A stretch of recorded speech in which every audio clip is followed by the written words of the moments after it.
It's the EU versus China, Season 2. We're from Hangzhou, China. This is Frodan Monk bringing you guys the last match of the round of 16. We've got MagicWind versus Thijs coming up on stream. This matchup is probably the two biggest names that you can kind of put together, sort of Kalento versus Tidler Celestial.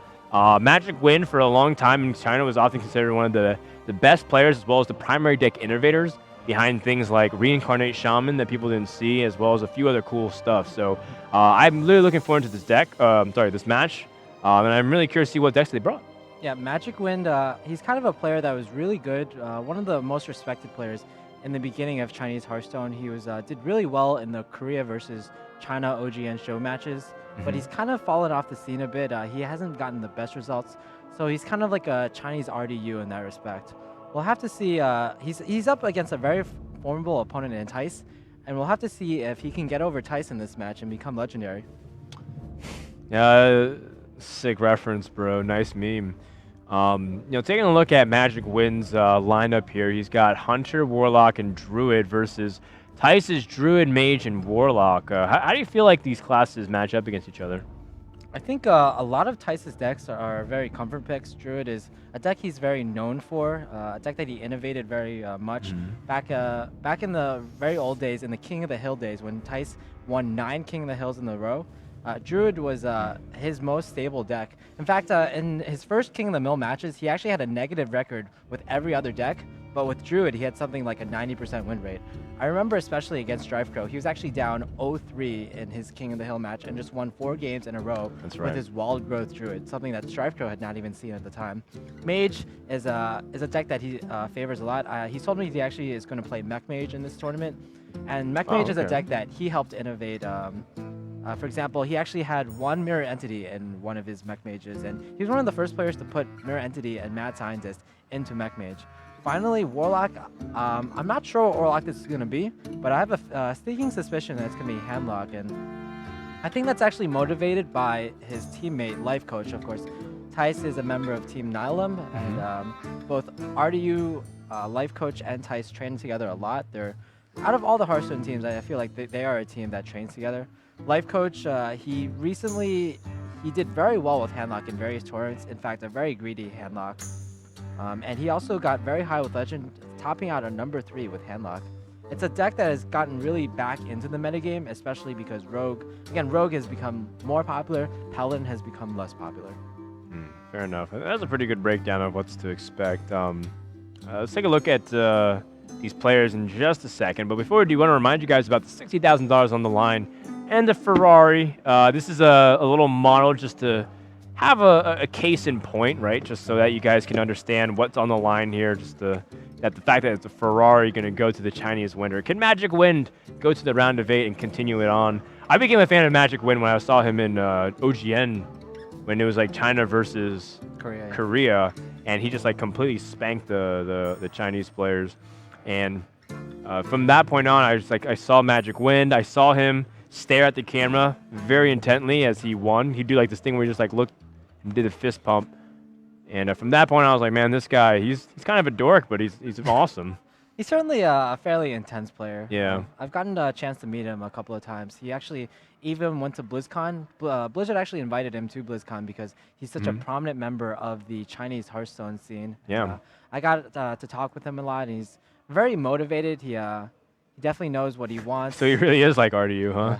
Yeah, really competitive. But I mean, I feel like MagicWind definitely still is like top 3, which is like hard to say about RDU nowadays because RDU's results have dropped off, and even more so, like he's it could be a victim of some time zones differences where he's playing in really odd hours, and he's also balancing high school. But I feel like MagicWind is still on top of his game here. Oh, we're going straight into game number 1. I guess we don't get to see the introductions. And look at that. MagicWind says, you know what? Tidler Celestial had a pretty sick hat. I have to up my game. So he stepped up, and he got a hat 2 sizes too big for him. Okay, so the hat is actually going to be, I believe that's zhangyi.tv, and that's actually the equivalent of Twitch in China. So he's kind of repping his streaming brand right now. He's also going to be playing Hunter, and he seems to have a pretty good hand. In fact, keeping all the cards in that hand. pretty much the perfect curve that you want. With a beast on turn 2 and a beast on turn 3, you're almost certainly going to have a Houndmaster target on turn 4. Tice, yep, taking his time there. Looks like he's going to pick up an Innervate early on, which is pretty key. Innervate with the Keeper is also valuable if your opponent starts off with an early Knife Juggler. Well, Ragnaros. Swagnaros. I like it. Ragnaros and Hunter. The best way to describe my feelings of Ragnaros and Hunter was when we asked Life Coach about it. Yes, and he I remember said, this. in DreamHack, what did he say, Monk? He said that you always want to put Rag in decks that attempt to go for face because basically all the possibilities of Rag hitting anything are good. If it goes for face, oh great, I did 8 damage to my opponent's face. So it's probably a very good card in Hunter as well. It was the way he said it though. It was really funny. He says, well, I want to hit face, and Ragnaros always hits the face. So why not put Ragnaros in my deck? But he said, of course, in his very lovable German accent, I can't do Life Coach. Admirable can do a pretty good Life Coach. Admirable can do so many impressions well, actually. Actually, and DreamHack, he realized he can do Life Coach impressions, so he wouldn't stop doing a Life Coach impression. He would always do it. Yeah, I know the feeling. Every time I've met Admirable at an event, I've seen him do it. Then again, I always ask him to do it as well because it's so good. Okay. He also does RDU very well, and I know he's working on a bunch of other names. I love RDU's accent. It's so funny. So funny, especially the way he says Paladin. So. Can you do it? Not really. Okay. I'll let Admirable do those kinds of things. Tice starts off, he did get to Innervate out the Shade. He does have things like Wrath, and he can handle it, but Haunted Creeper is just like so annoying because it's so much to deal with separately. But do you just Hero Power pass here, or do you actually actively try to take out the spiders and leave him just with a 1/1? Yeah, the problem with trying to take out the spider completely is that you open yourself up to a bow. You also actually open yourself up to a Leok, which is very problematic. Yeah, so you can see Tice nodding his head right now because if he had gone for the reveal on the Shade, his Shade would actually be dead right now. Yeah. Pretty good call. Tice is also a player that, Druid is a deck that he relies upon to start off strong, and it's been one of the most trusted classes he's had for a while. So Tice actually had a really good trade into the Leok with his Shade, but he actually just drew into a Swipe, which might actually be even better. Swipe is especially good because it denies your opponent of the Houndmaster on the next turn. Absolutely. That's going to just crush dreams. Oh, he's thinking about saving Swipe. So if he saves Swipe, I guess he has to Keeper the Haunted Creeper.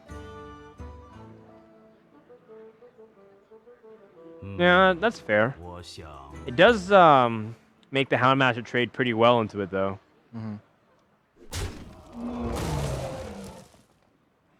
Yep. All right, this is better to have better control over the board. Yeah, sure. Or so he thinks. Until, of course, the Houndmaster comes in. To be fair, though, the Houndmaster, it's good, but it's not super amazing because all it effectively does is give the Haunted Creeper 1 attack in order to trade into the Shade. Right. And then you can, Tice can pretty much swing back with a Wrath on the next turn.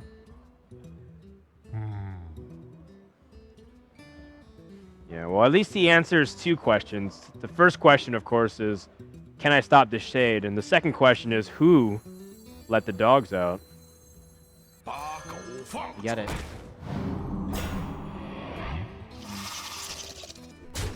Yeah, I could have delivered that line way better.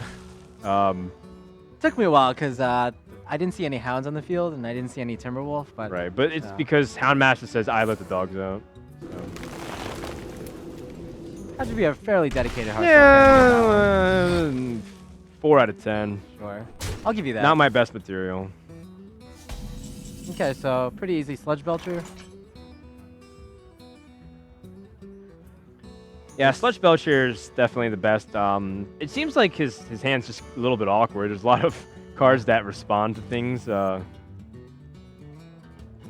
So we just got to fill out the curve. Hopefully this Web Spinner in the next couple turns can pick out something good for MagicWind. Yeah. Or hopefully he draws like a Jaime into Dr. Boom, into Ragnaros. Yeah. Pretty much Hunter relies on curving out really well, being fairly efficient with minions. The high main is what really, it's kind of like the finishing blow, or it's kind of the initial blow, which leads into Dr. Nah, Boone dude. Ragnaros. Yeah, you're right. So the high main is the pass of the alley-oop. Yeah. Of course, the hands putting it through the hoop is the steady shot, the hero power. Fair enough. Yeah. Yeah, one of the reasons... Whoa, is that a huge draw? Yeah, it's a pretty good draw indeed. I'm not used to your rhetorical questions, Monk, so I was caught off guard there. Yeah, Unleash the Hounds is almost brilliant here. You can kill command the Azure Drake. Yeah, it's... The thing is, like, the Hounds actually don't do that much, I feel. Right, you do the same thing with the Web Spinner. Yeah, it basically, like, with the Hounds, you're very weak to swipe if you go for face, and the only advantage you can get out of it is basically you kill off a zombie child with that and save a few HP on the Sludge Belcher. Right. So I kind of like weaving hero powers in and maybe saving that Unleash for another use later on.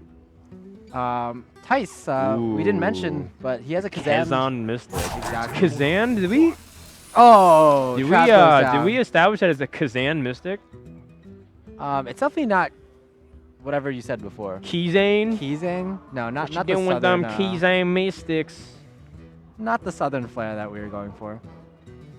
But Tice, I think he's very well equipped to deal with this Chinese metagame. Both Kazan and Harrison Jones in his Druid deck. Pretty much exactly what he wants. Man, Kazan is nuts.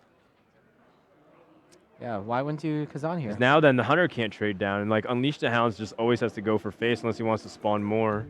I guess you could do that though. Like you can. Oh yeah, I guess the Unleash the Hounds does cancel it out. Yeah. Just because then the snakes just multiply and then the hounds increase as well. At least MagicWind is going to be glad that he didn't use his Unleash the Hounds the previous turn.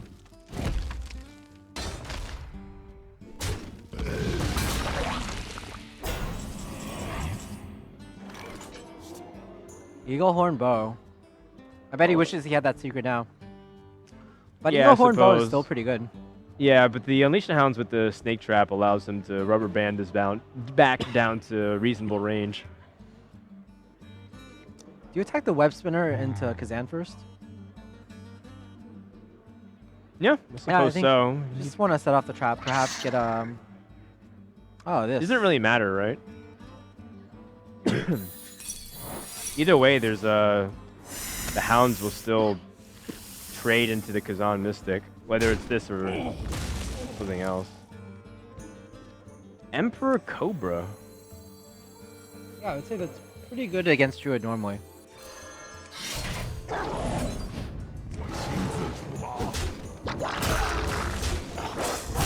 Yeah, it's an interesting card because against Druid, it's excellent. Primarily against a lot of their big health minions. Harrison Jones being drawn. Like Tyson's getting every single tech card he wants right now. Yeah, I think Harrison's almost certainly going to come down now. Right. Destroy the weapon, draw a card. Yeah, not bad at all. Hero power, perhaps even Wrath if he draws it. Just two huge swing cards from Tice, even though he didn't get the wild growth. Sometimes Druid doesn't need the wild growth. They just need their tech cards. Is it ragtime? Oh, maybe not. I like Rag here. You like rag? So basically, Test for the big game hunter. exactly. Tice, he has two tech cards drawn straight in a row, used twice in a row.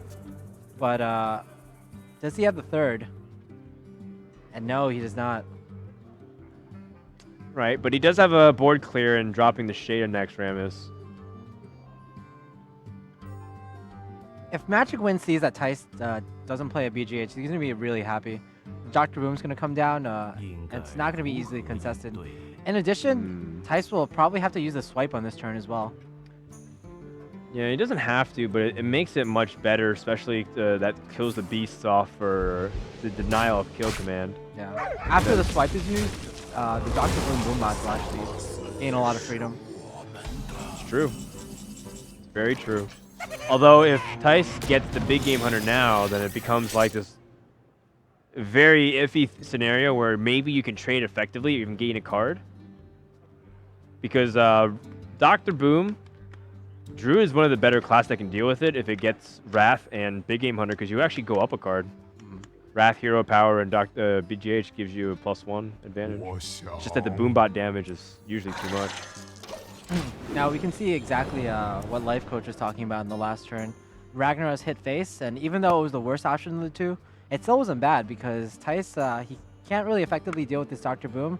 And I don't know, MagicWind might be close to lethal if these Boom bots hit correctly. Think he's going to play Scenarios and just charge? Or you think Sylvanas is better? Charge with Scenarios? No, sorry. Sorry, he's going to play Scenarios defensively and then attack with a Shade.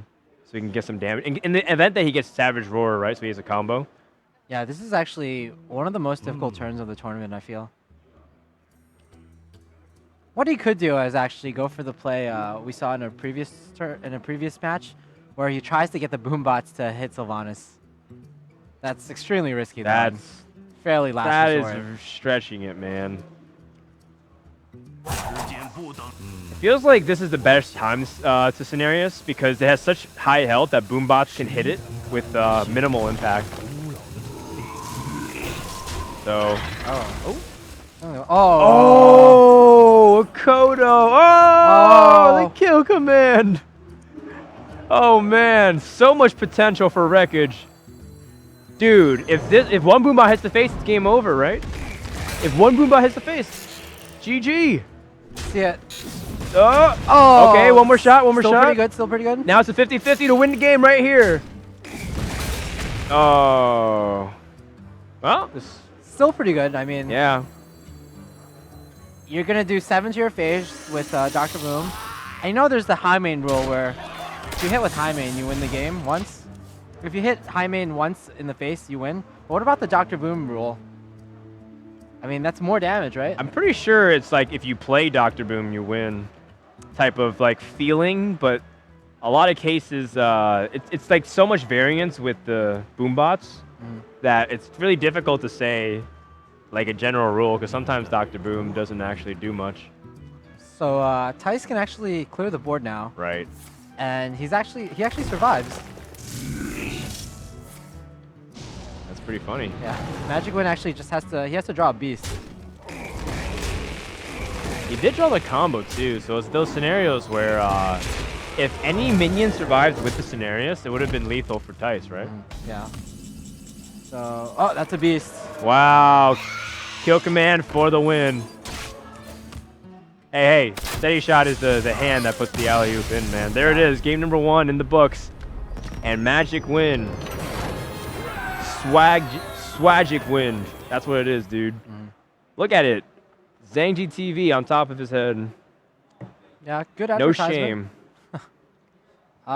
Would you wear a Twitch TV hat to a tournament game? I mean, I wore a Twitch TV hoodie Oh, fair enough. when I triumphantly defeated the Chinese casters in the name of America and claimed this land. Frodan, After you conqueror of lands, and just have to. rub After it you in. lost to the Chinese casters, I was Fair there, enough. Monk. I was there. Yeah. So MagicWind, a very magical player indeed, taking a game off of Tice. Yeah, man. I thought he made some pretty strong plays. And Hunter being executed very cleanly against Druid, but that was sort of to be expected considering that, one, Druid didn't have like the perfect responses every time. He had Harrison for the weapon, and he also had Kezan for the trap, but the trap wasn't that impactful because of Unleash the Hounds. And then, of course, the Harrison ended up having to trade into Rat because there was no big game hunter. Yeah, even though Tice got so many swing cards off, I felt like just the power of Ragnaros and the power of Dr. Boom was just too much for Tice to handle without a big game hunter. And that's kind of one of the criticisms of cards like that, Ragnaros, Dr. Boom, and Big Game Hunter, is that if you do have the Big Game Hunter, the game swings around so much, but if you don't, these cards are just so hard to deal with. I mean, whenever you have to deal with the Dr. Boom, honestly, you're probably losing the game, I would have to say.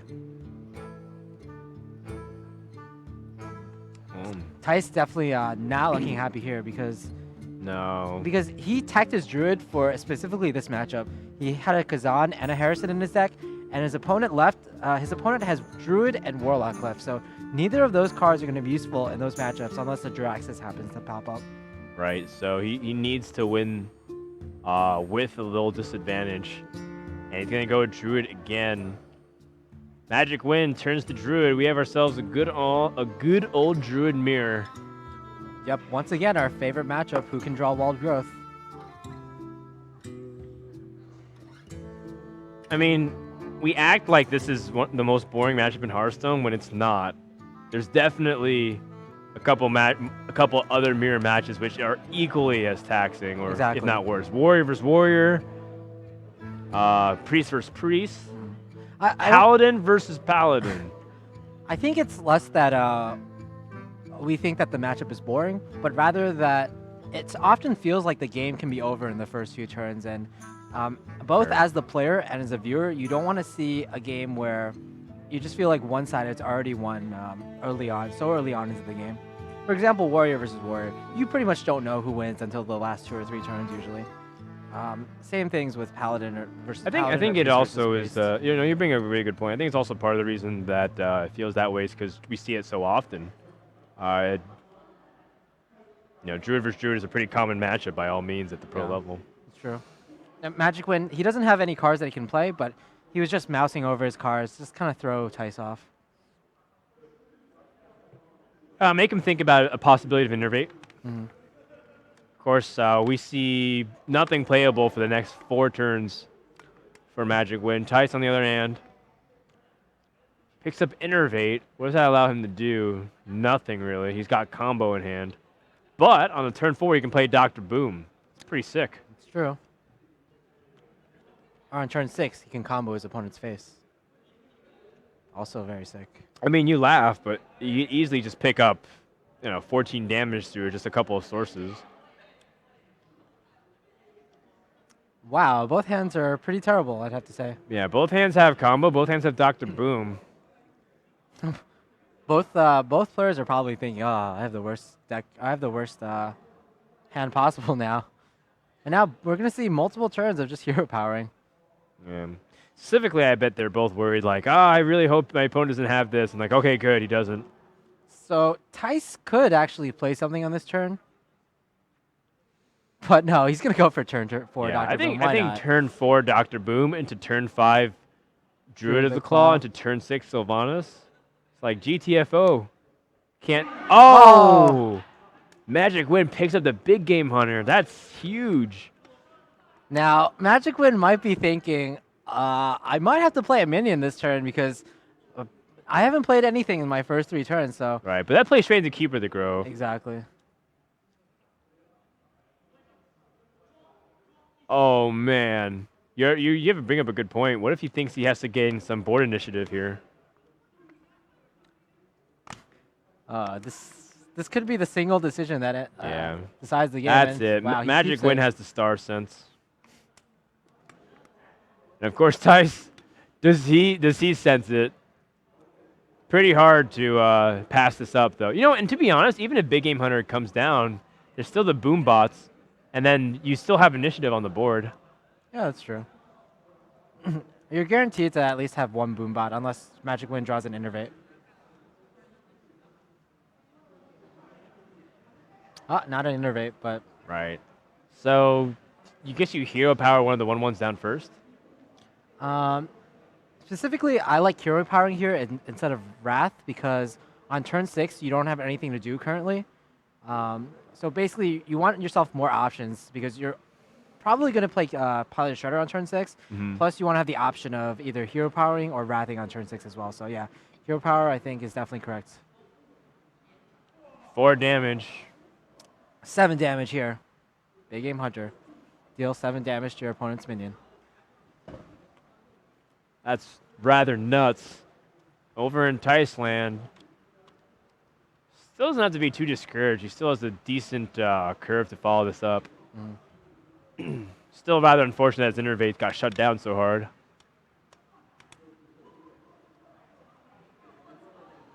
Yeah, it's always a risk there. All right, this Boombot. Got to snipe the big game hunter revenge kill. This is another one of those situations where Thijs can either play safe or risky. Yeah, I think he's thought is if his opponent swipes down, then he still has the option to take initiative on the board. But if he just hero powers down the 1/1 and plays Pilot Shredder, he's going to be a little bit ahead. And again, MagicWind is going to have a decision to make. Ooh, Innervate's pretty good. Innervate Dr. Boom. Sure. I don't know, I still like hero powering and Pilot Shredder though, I guess. I think this Wrath is actually definitely going to be used to deal 3 damage in this game because MagicWind's hand quality is so good right now. He has 2 Ancients of Lore, which he can draw more cards with, plus he has Dr. Boom, so I don't think MagicWind's going to need cards anytime soon. Yep. There we go. 4 again. Wow. 8 damage dealt through these Boombots. So, you know, even though the big game hunter claimed of Dr. Boom's life, he lives vicariously through those little machines. Thijs taking the aggressive stance, realizing that he has an opportunity to maybe push his opponent out of the game just through sheer damage. Wow, this is yet another tough decision to make. Sylvanas is just making everything really awkward. Right. If any other minion were on the board, I think MagicWind would have a fairly easy time just throwing the Dr. Boom right there and then. And you know, it's also interesting to note that even though Dr. Boom was responded to with a BGH, that Thijs is still kind of ahead in this game. I think that's quite ironic. Yeah, just because of the Boombots, right? Right. Having over Force of Nature to try and clear the board. This is kind of funny. So, if this Force of Nature... So you can kill off the Sylvanas last. And then give up the Iron Beak Owl. And then innervate a hero power. Okay, innervate hero power.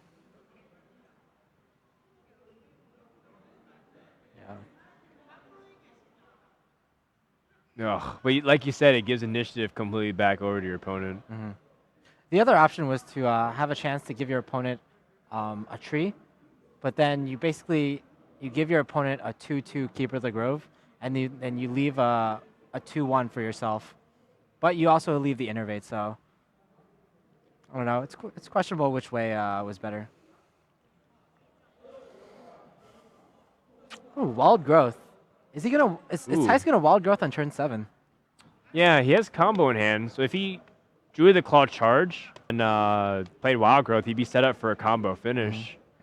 And even if combo isn't an option for next turn, he can still turn 9 Scenarios. Right. But this telegraphs to your opponent, oh, I might have combo. And especially because both players kind of passed the first few turns, almost certainly combo is in MagicWind's mind. Lothar, a pretty significant draw, though. Denies that combo from going off. The problem is if you Lothar, you still can't really use your mana efficiently. Right. All you can do is Wild Growth after that. Hero Power doesn't really do much. I think as far as Druid games are concerned, this one is pretty crazy. Yeah, it's very tightly contested. I mean, we ate our words immediately where it was talking about like, oh, Druid versus Druid. Yeah, I'm actually enjoying this game. I mean, how often do 2 Druid players both pass the first 4 turns? Well, Thijs passed 3 turns, I guess. 3.5 turns. 3.5. Yeah. Tough spot for MagicWind, but looks like he's going to have to play Lothar and just pray that his opponent doesn't have something crazier to follow this up with. And that's where Scenarius is really powerful.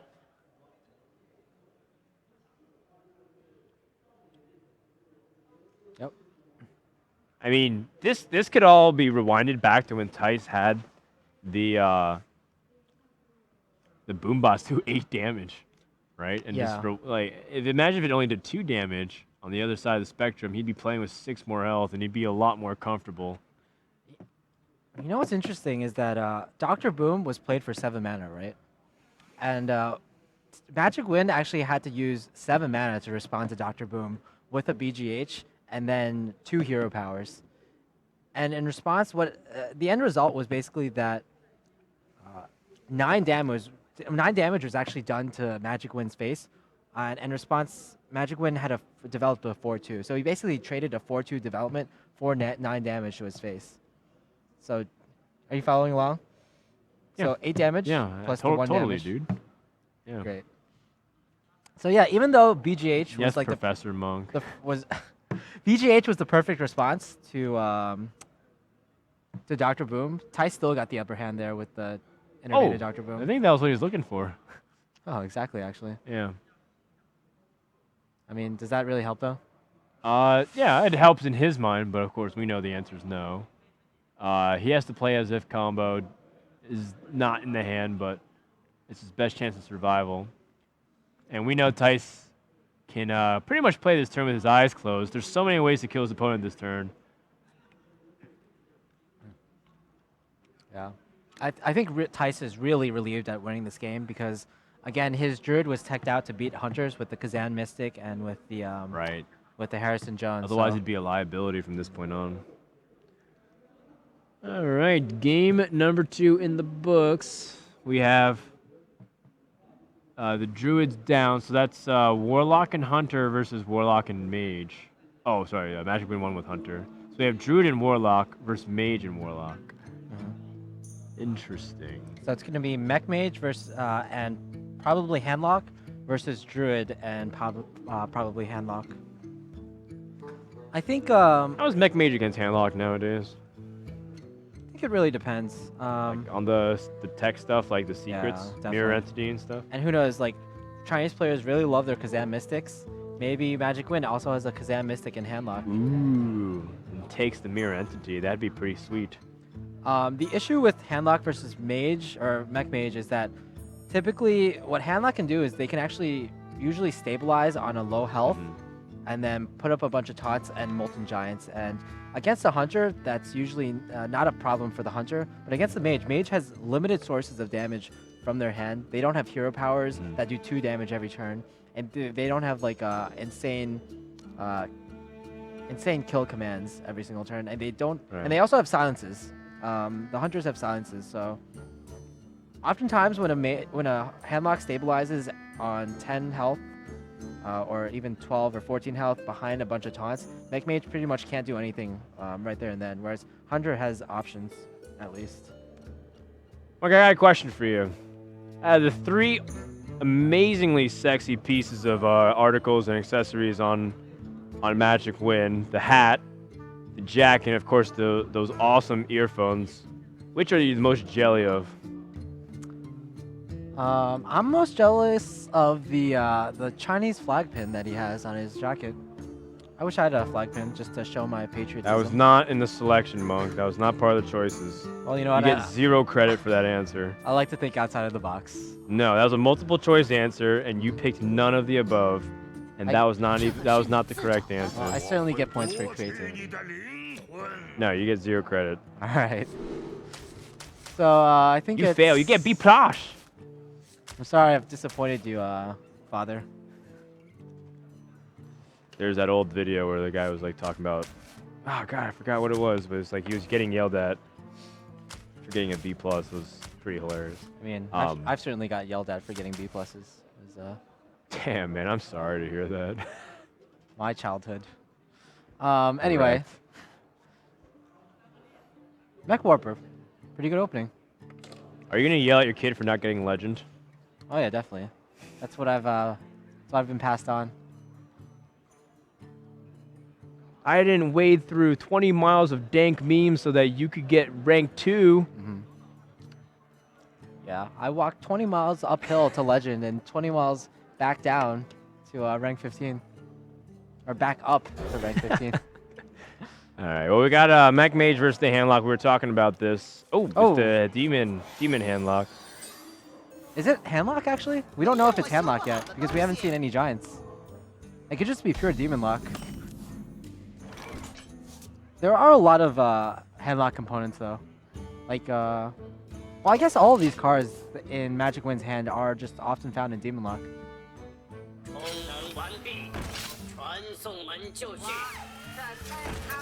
Oh, man, that opening just so strong. He's got the Tinkertown Technician as well. The 4 health is like the magic number against Hellfire as well. MagicWind's got to take this one turn at a time. You know what though? MagicWind does have the turn 3 Void Caller, and he doesn't have any demons in his hand besides Melganis, so that could just be huge. Summoning Melganis off with the Void Caller. Again, we mentioned that there's no silences in Thijs' Mech Mage deck, so Thijs is going to have a hard time there. Melganis is almost certainly going to be summoned this game. It's pretty awesome. I wonder, I mean, the Mage can respond if they usually have Fireball, but it's still essentially it tanks the Melganis tanks 7 damage for you. Right. For quote unquote free, right? Just because the Void Caller brings it out. Free in terms of the mana, but not in terms of the card count. Oh man. I'd be so frightened about that Void Caller. But the Pilot Shredder, I mean, that also can spawn some pretty funky stuff with its Death Rattle effect.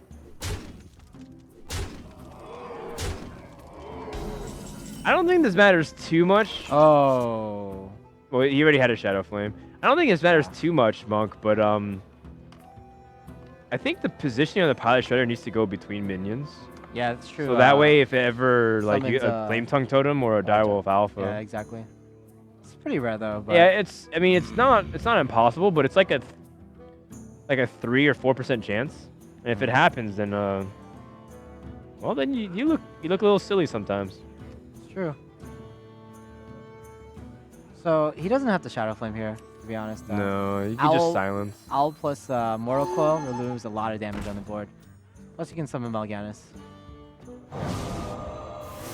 If for some reason your opponent doesn't have a mech left in his hand, oh man, then you can also love it. You can also just get rid of the Cogmaster buff, and your opponent won't actually be able to kill the Melganis. Critically Cloak Field is a pretty good one, I'd say. Like, if he ever draws Archmage Antonias, he could swing the game around. Well, or not even swing the game around. I'd say he's in not a terrible position right now, because these 2 Shadow Flames in MagicWind's hand, they're usually pretty good against Mech Mage, but right now, with without any good minions to combo them with, they're fairly dead. All of the... I think one of the strongest points about aggro decks is all of their minions and all of the cards in their deck are pretty much always relevant at all times, whereas Control, you have to kind of fit and mix and match the right answers to your opponent's yeah, he's already so low on health. I wouldn't mind the Doom Guard here, actually. Oh yeah, that's your only option to stop taking damage. Also, like, the cards in your hand aren't really that good. You don't mind discarding one of your Shadow Flames, and you don't mind discarding BGH for now, at least. Yeah. Defender of Argus is a good one, though. Okay, so... Okay. I guess I think that's the best scenario, just because Defender is going to be really important to stop minions from attacking. Blast Mage is a huge draw. draw. Goblin Blast Mage. Unfortunately... Oh, yeah, he can play it now. Dude. What am I talking about? I'm just having, like, the craziest images of what's happening in about 2 to 3 months from now, Monk. When people are going to play that new Mage card with spare parts and Mech Mage, and just like the amount of jimmies that'll be coming out of people's mouths when they see that. Wow, 4 damage to the face. I kind of laughs at that. Oh, the maximum over Russell, dude. Oh man, is this gonna? So Shadow Flame or Defender of Argus are your options. Dang, that was like a kill command to the face almost. Exactly. Summon a 5/4 body plus 4 to the face. I mean, that's basically Nightblade. Yeah. So Nightblade for 4 mana.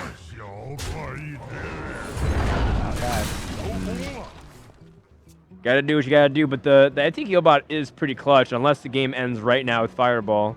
Nope. Actually, Tice's hand is pretty bad right now. That's not the worst. He still has the Mirror Entity, which generally is problematic. Finicky Cloakfield. That's really great. It saves him from Dark Bomb or even potentially Right. Implosion. Whoa. Dr. Boom. He can actually Dark Bomb this down immediately too. I mean, there's still definitely hope here for MagicWind. I mean, does Titus run out of gas? Goblin Blast Mage, but there's no mech. He still has to play it though. Yeah, and you can also add 1 life to the Tinkertown and trade.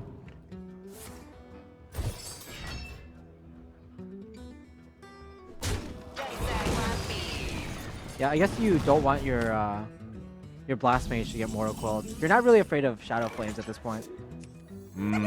Got Taunt Givers, but not enough mana. Fireball ends the game. What's it gonna be? He's got a Snow Chugger. I mean, I say you charge the face here. Man, charging Snow Chuggers, can you imagine that? Warsong Commander off of a Pilot Shredder. That's true. Warrior's worst nightmare. Sounds like you played a lot of like Math Warrior. Do you still play that? No. It's just that I know that I like pushing the hot buttons of people, and I know people are still pretending to be butthurt about Warsong Commander when realistically no one's really playing Warsong Commander. They just want to give Blizzard a hard time about stuff. Are you sure? Razor might have an issue with that. Yeah, but like, you know, there's like 1 in every like 10,000 players playing Warsong Commander. One in every and everyone's region. like, "Oh, Blizzard, just please fix this." It's like, shut up, man. You don't even play Warsong Commander. Nobody does. No.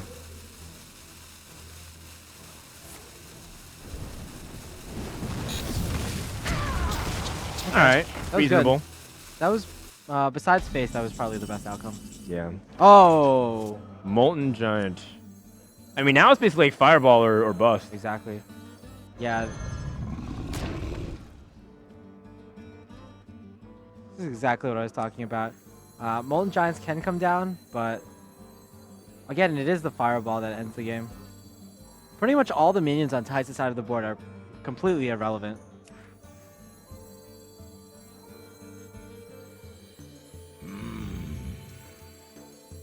Can you taunt both the big minions and just go for face? Oh yeah, that's what he does. So it's come down to basically Fireball. Can he stall for another turn? Potentially. So he can stall for 1 more turn, right? If he just freezes a big minion? Yeah, he has to freeze something at this point. Is it worth attacking the 2/2 Boombot as well? Sure. Yeah, I guess you do, because there's a chance that the Boombot hits your Goblin Blast Mage. And again, at this point, your minions are irrelevant. You just want them to tank damage for you.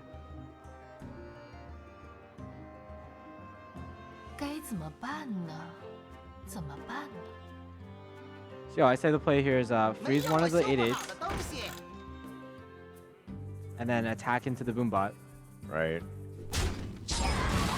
Not that it really matters much, but you'd probably want to freeze Dr. Boom, so if he silences it, it goes back to a 7 attack minion as opposed to an 8. That's true. It's like a small sequence thing, or a small decision that really doesn't matter, I think. Because you'd be dead either way. Or maybe not, actually. Oh, man! Actually, what if he does have to silence a minion, and he would be 19 damage, Monk, if the bomb doesn't hit him. That's true.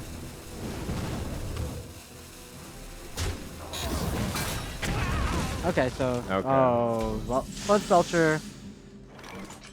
Good card against aggro decks, but Yeah, not so here. now it's still basically Fireball or bust.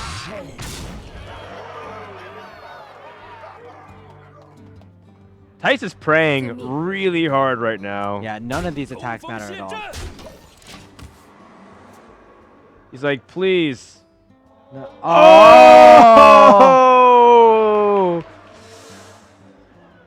Oh, man. That must be heartbreaking. Oh, man. Put that in the poop sandwich and eat it, Tice. That is really hard to swallow. Jeez, 1 damage off lethal. Yeah. Now, if I were Dude, Tice, that was crazy. If I were Tice, I would hover that over my opponent's head, show him that it's a spell, and I think MagicWind would be. There's no real need to do that. He's not gonna leave the game at that stage. But pull a real.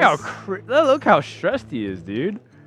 Yeah, but me and you here, we're laying back and chilling, but he's having like the most intense, like ups and downs. Like that was so crazy, man. Yeah, I don't think he would leave the game, but it would stress him out even more, and that would be my goal in that scenario.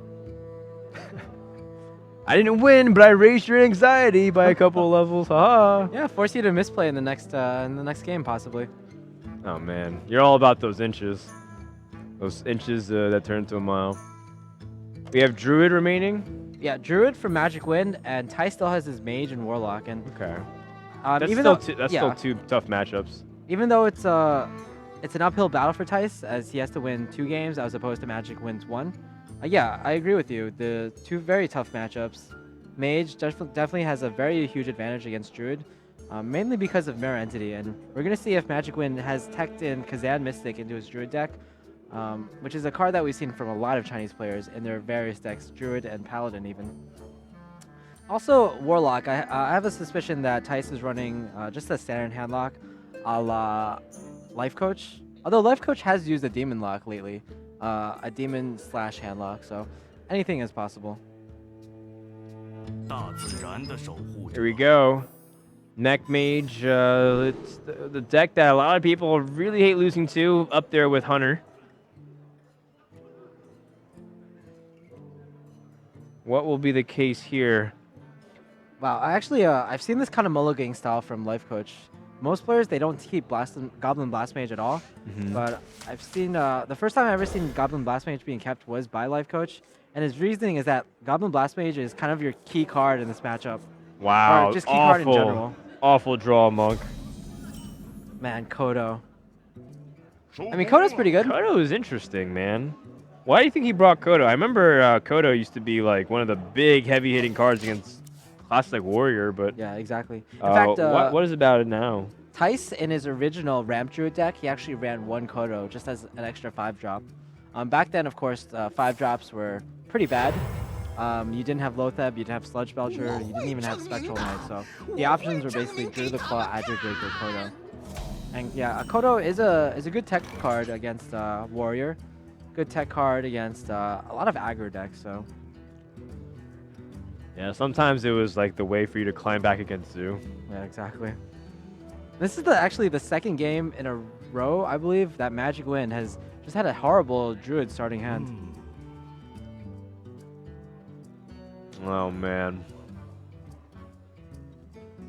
As fate would bring it, it seems like he's drawn pretty much the heaviest cards in his deck, followed by 2 spells, which are super late game oriented, unless you're trying to push for a win. Of course, this was one of the arguments for a long time, Monk, against double Savage Roar.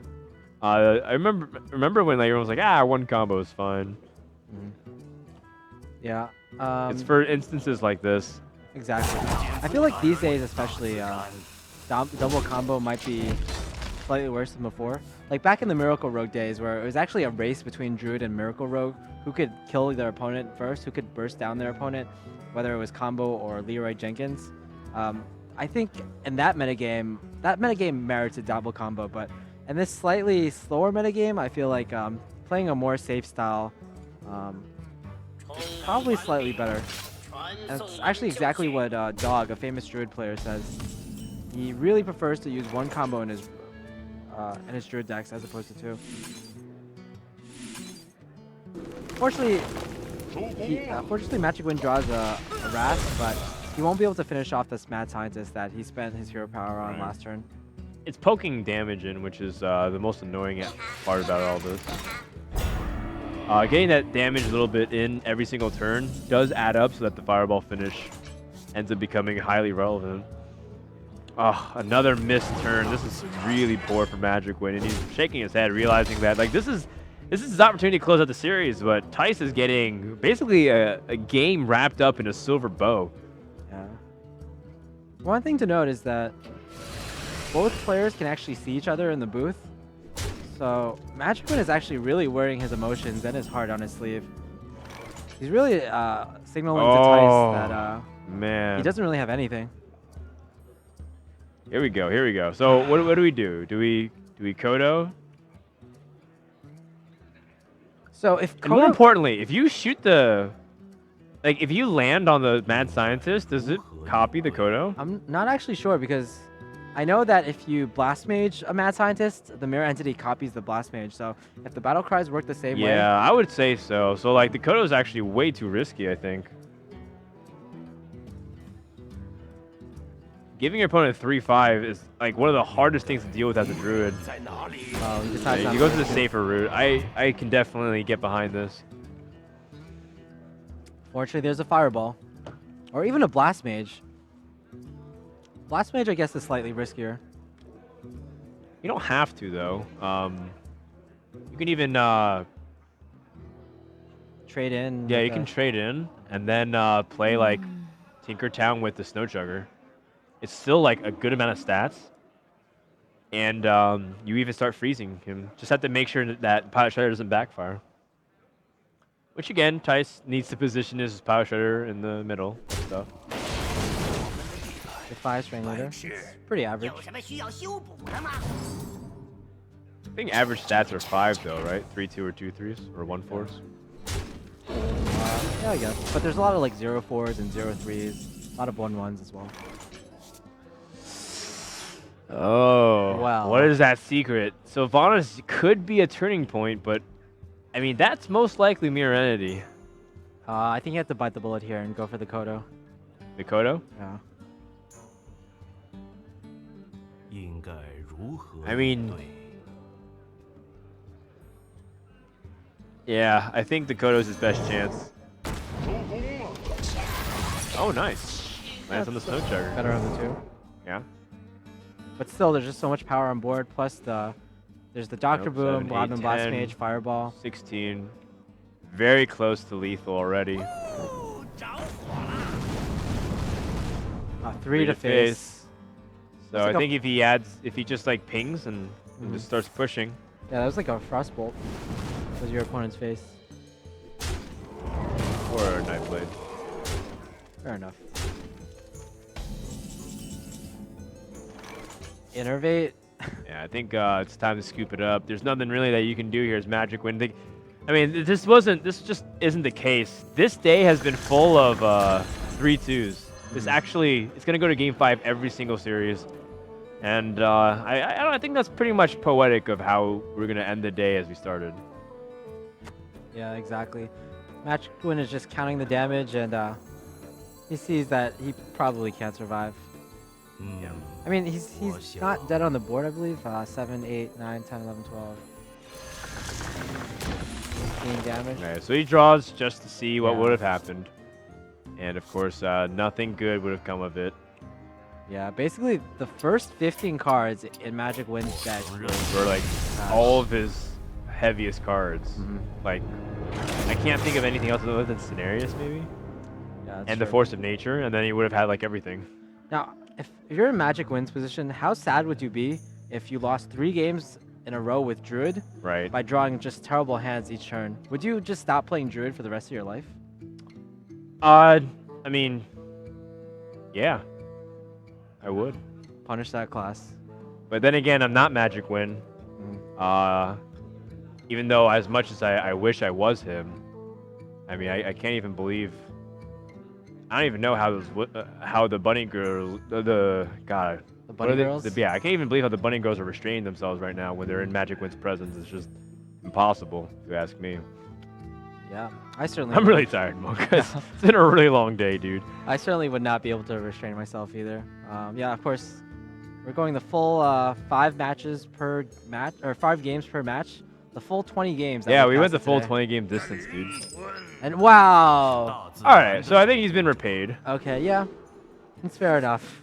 We can see him nodding a bit to himself. He's like, Yeah, okay, it's like, all right, well, you know, Well, I paid my dues. I just need to win this one game, and I won't forsake you, Druid, because you have not forsaken me. All right, see, no need to get religious about it. We see a mind control tech in his deck too. It's actually really good against Handlock, but also it would have been really good against Mech Mage. Unfortunately, it was a tech card that he didn't draw against Mech Mage.